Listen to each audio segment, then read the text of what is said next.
We've missed the tool making, see? That's like smoke.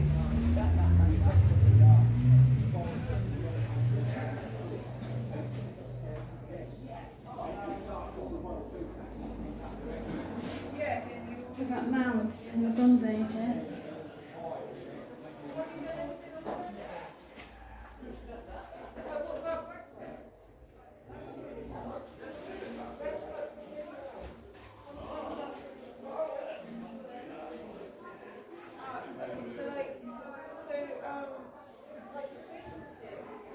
Grandma's time.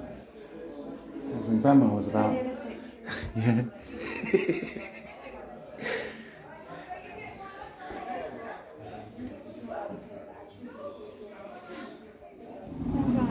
I don't know. He's been here all this time.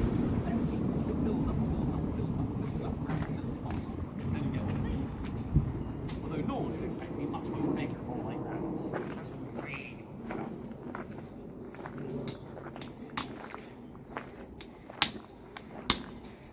okay, so we can see a big fault there. That's going to be tricky to deal with. But if we're really delicate, maybe use our little soft hammer, we might be able to remove that safely. There we go. And you can already see the shape of that spearhead I was talking about is starting to show itself.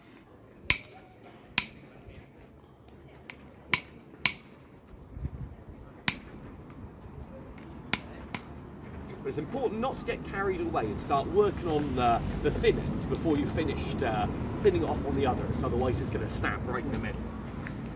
Ooh, so we've got a big chunk to take off there. So there's a couple of ways we could strike that to try and remove it, because the force always follows these ridges. So maybe if we hit it there, maybe if we hit it there. So let's start off this way and see what happens.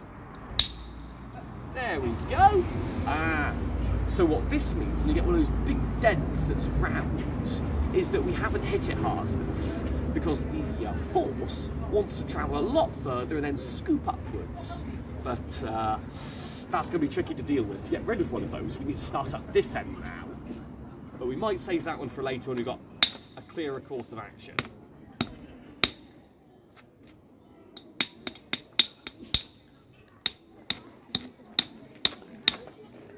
There we go, but that's a lot thinner now. Now we want to remove that flat edge, make that sharp. So for that, we're going to move over to the small soft hammer, and we're going to hit it from one side. So we've made that little dent just there, removing a big bit of the flat edge. So we're going to turn it over and hit it in the corner to try and take off the rest of that flat edge. There we go. Okay, now if we're going really rough and ready, we can start the final shaping. And for the sakes of time, that's probably what we should do. So, let's crack off a few of those unsightly chunks.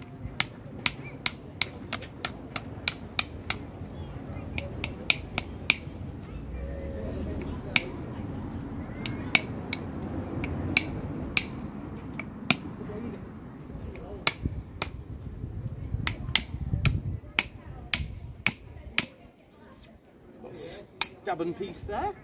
We're going to move up to a slightly larger soft hammer. Ooh.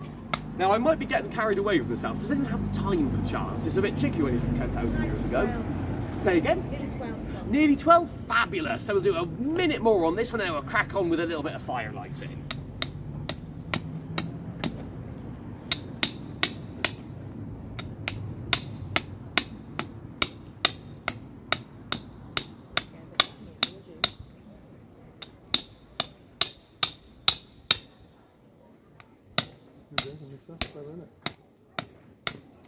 Oh, to make a really beautiful example of one of these that you'll see in the museum is a tremendously skilled job.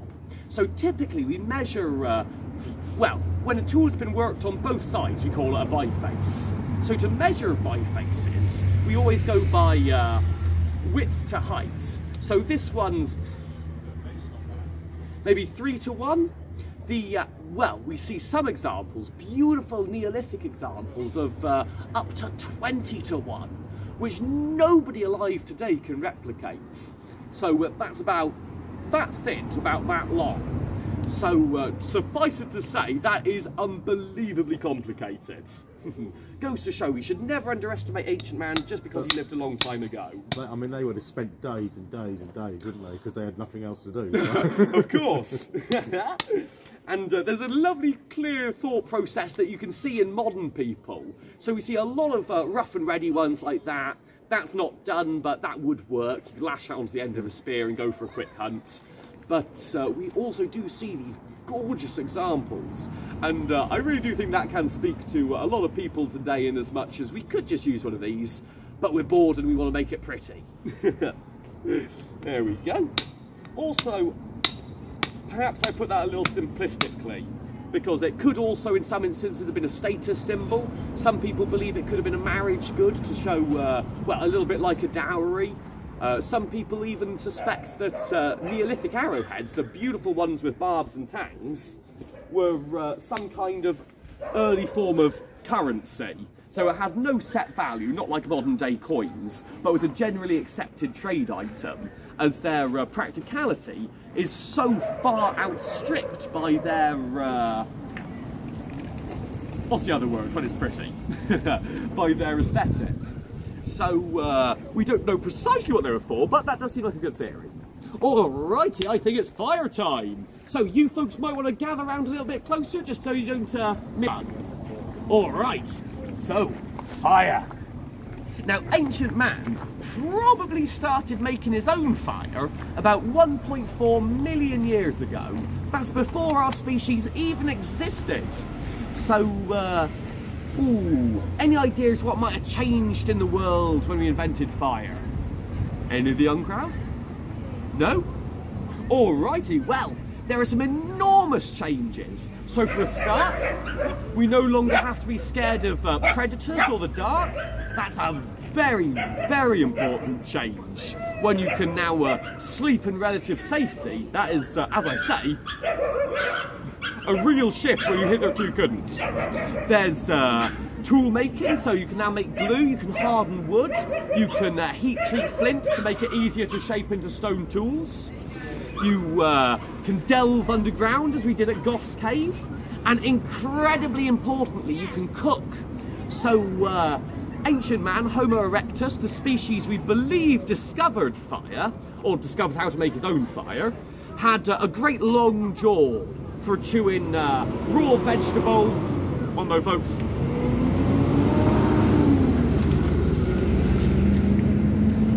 And rough raw vegetables, a lot of fibrous plants, raw meat, that kind of thing. But as he started cooking his food, later species of man, such as Homo sapiens, us, Homo erectus, no, not Homo erectus, they were the long jaw ones, Homo heidelbergensis, Neanderthals, that kind of thing. We've got much, much shorter jaws and a characteristic chin. So and that's directly a result of cooking, so we've evolved with fire. It's been that important to us. Okie dokie, now, I've mentioned a couple of times that we started creating our own fire. Now, the key word there is creating our own. We were probably using fire long before that. Now, we believe this because of looking at modern day tribes and thinking about what we can learn about ancient man from them. So there are several groups in Australia who never learned how to make their own fire. They simply found natural sources such as bushfires, lightning strikes, that kind of thing, and brought it home and kept it alive. And one of these tribes kept their fire alive for 40,000 years. England wasn't even inhabited 40,000 years ago. We're in the middle of an ice age. So goes to show how fire management can be so much more important than fire lighting. And for anyone who's interested, that self-same fire is still burning today outside the Aboriginal Head Centre in Canberra. So worth a little look-see. Alrighty, now for some practical stuff. Anyone think of any methods of lighting fire? Anybody? Yes, rubbing sticks together. That's the main one we're going to be talking about today, bit of friction. So any of you youngins who might be unsure about friction, press your hands together, rub them lovely and hard, they get nice and toasty, and that's a bit of friction. Okie dokie. So, what's the other one? Any thoughts? Flint. Flint, lovely. That's a bit of percussion, whacking things together. So we'll start with percussion, as it is a little bit trickier, and then we'll move on to friction.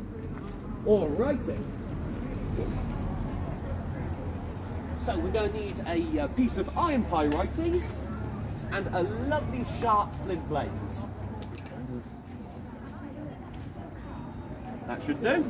So, when I strike it, as you can see, or you can't see, there's no visible sparks.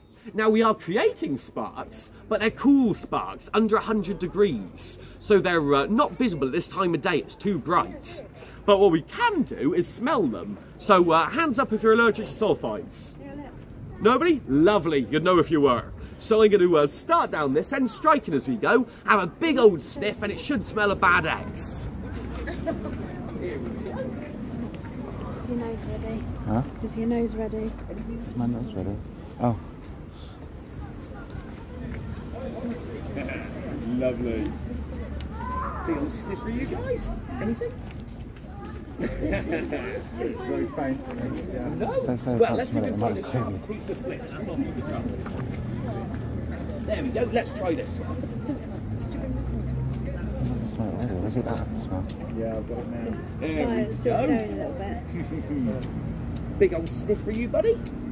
Anything? No? How about you, sir? Oh yeah. Try again. Smell it? Smashing. Oh, big old sniff for you guys. Anything? Smells like rotten meat, yeah. That's it. No! We might need to find another sharp piece of flint. Hang on.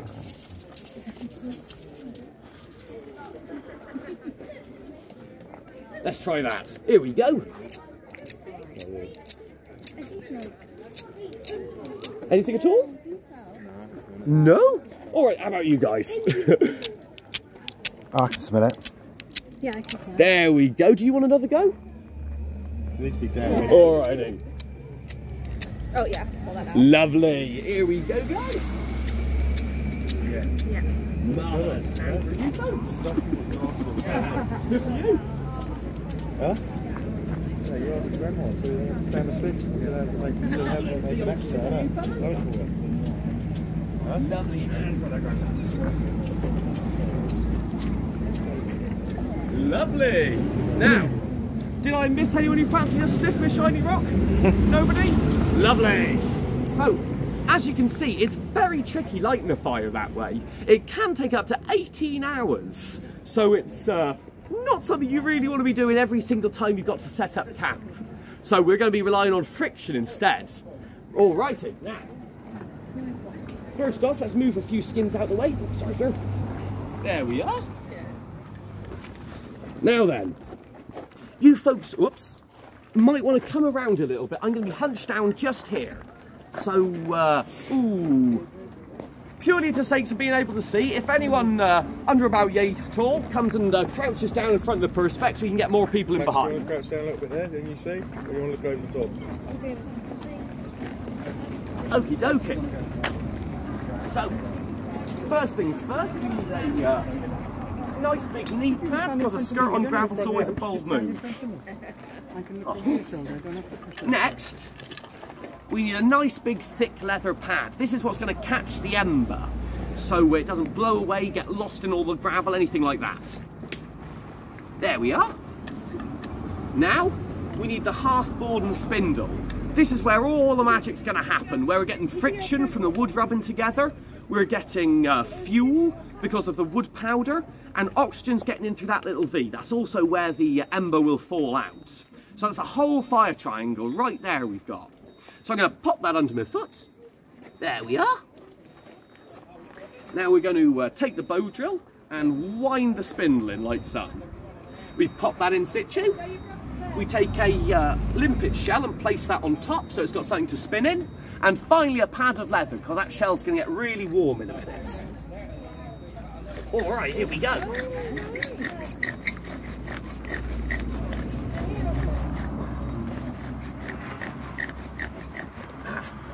Oops, a daisy.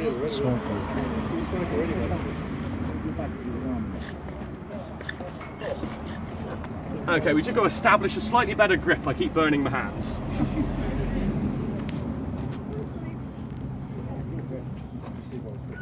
There we go, that should do the job. Alrighty, round two. Yeah, it's up to just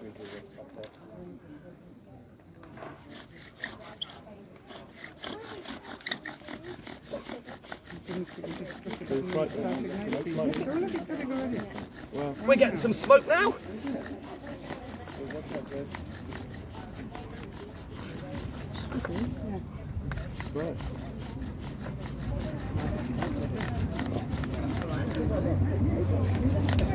Oh no! Sorry, folks. We'll give that one more go. What? You're not fucking right. Oh, we've got it. Yeah. Here we go. So as that's a tiny, tiny little ember, I'll go explain what I'm doing after I've done it. Right, here we go.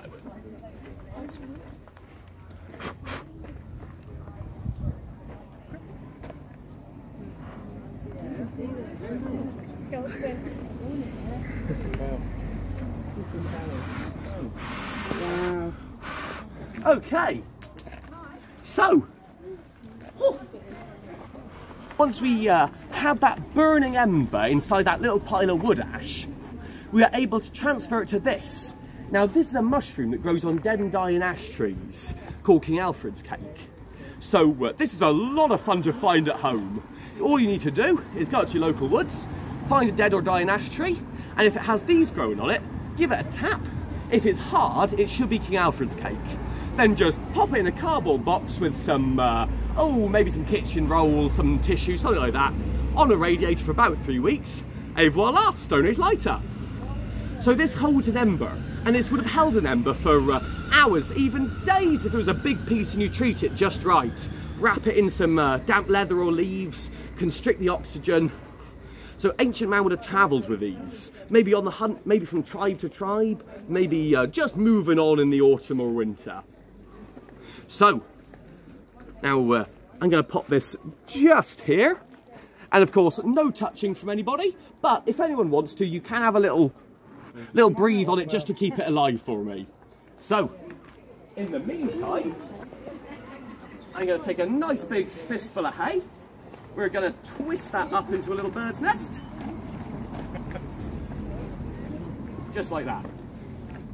Then we're going to take a nice handful of bulrush and pop that straight in the centre.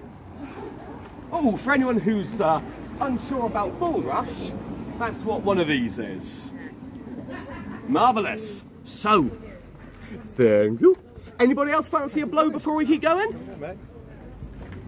There you go, fella. Very nice. Okay, so you folks might want to move around a little bit. We're about to get smoky. Smash it. So this goes right in the middle.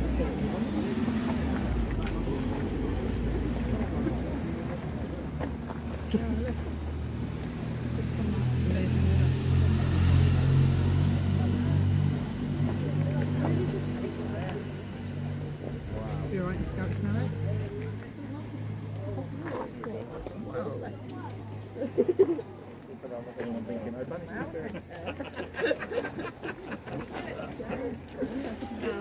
Oh. That's impressive.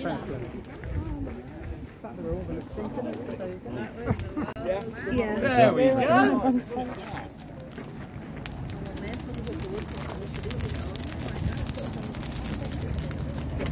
Marvellous! So, that's how ancient man would have gotten his fire from a scratch. So from here, as I've said, fire control is everything. We want to keep that burning for weeks and months if we could. Sorry, is that little mushroom still alright in there? It will still come out and light again, will it? Oh, that one is sadly gone. We, would typically for this kind of thing use smaller pieces if it was just a straight from bow drill to fire job, but a bigger piece is a bit more interesting. Smashing! So if anybody's got any more questions, would like to see anything else, or try on a few furs, handle some bones or tools, do stick about. Everybody else, have yourselves a lovely day. Thank you. Thank you. Have a look at the old house. I'm still that way. On the mushroom, that's just... No, isn't it? That's twisted me, that has. It is exceedingly clever. And of course there are other mushrooms you can own. Horseshoe bracket fungus is quite good. Well,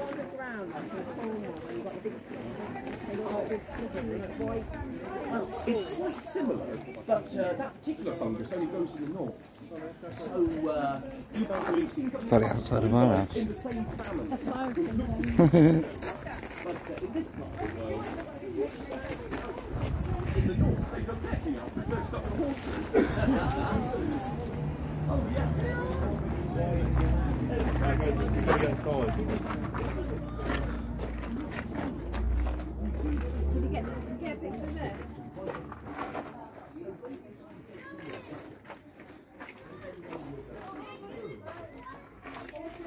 Oh, they always bring it back to Norway. Oh, yes.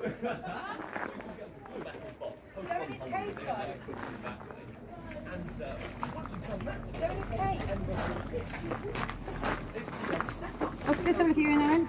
No, well, actually, we didn't do it, so Oh, Tommy, you haven't done that one at home. Give it a go. 5% project. Oh, yes, everybody works in the museum. We've got weird houses.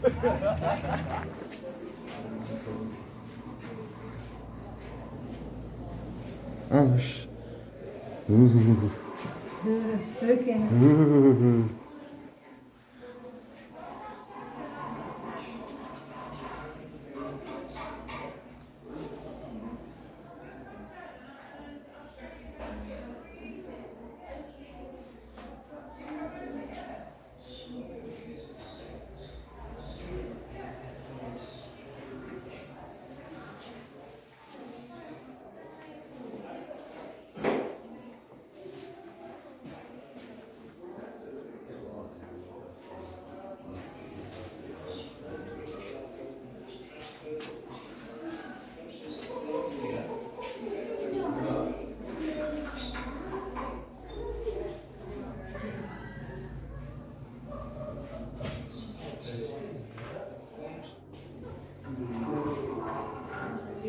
I'm John Law, and I've been napping flints for 30 years.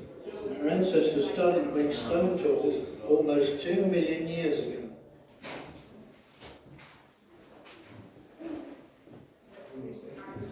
A large flake has just been removed from a stubborn gravel flint with the aid of a large quartzite pebble.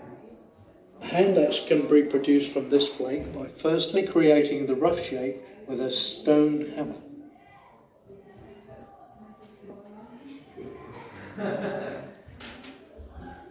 This job is painless, only if you manage to hit the flint and not your own leg.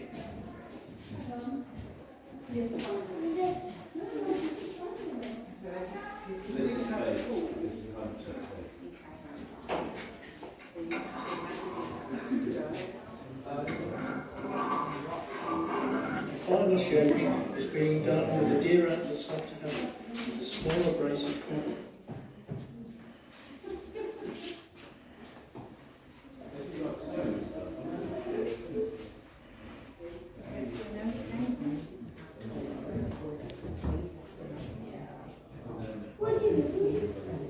The Neanderthals of North produced similar hand axes to butcher the woolly belt. The antler and abrasive hammer being used on thin film. Use a knife blade.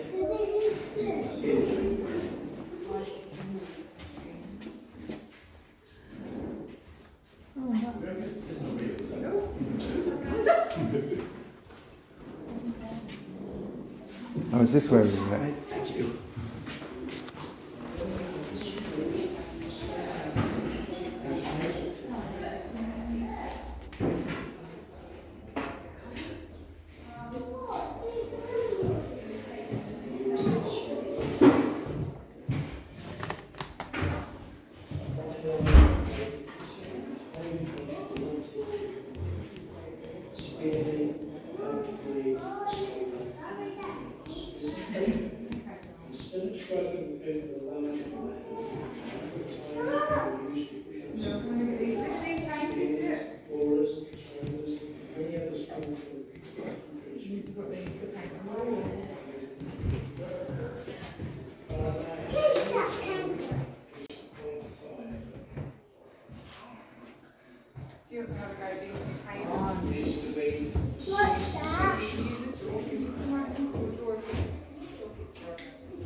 These are cool, aren't they?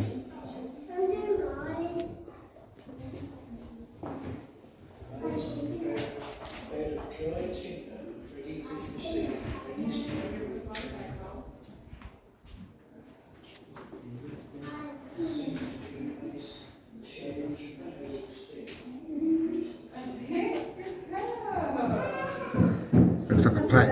That's from a bear. I reckon that's a pipe, a weed pipe.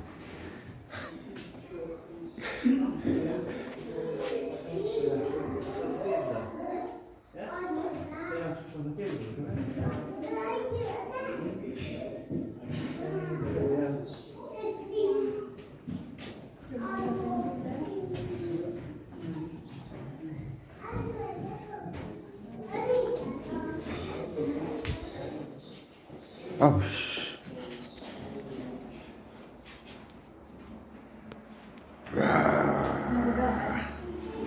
Look at that.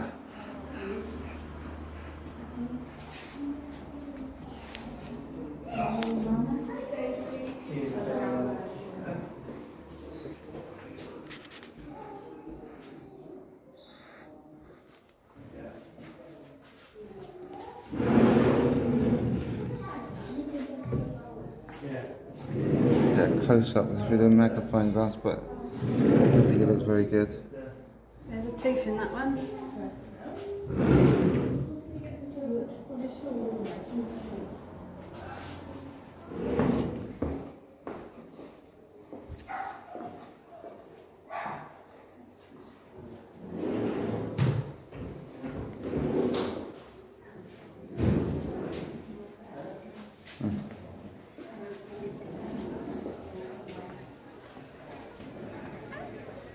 That's fun. It was.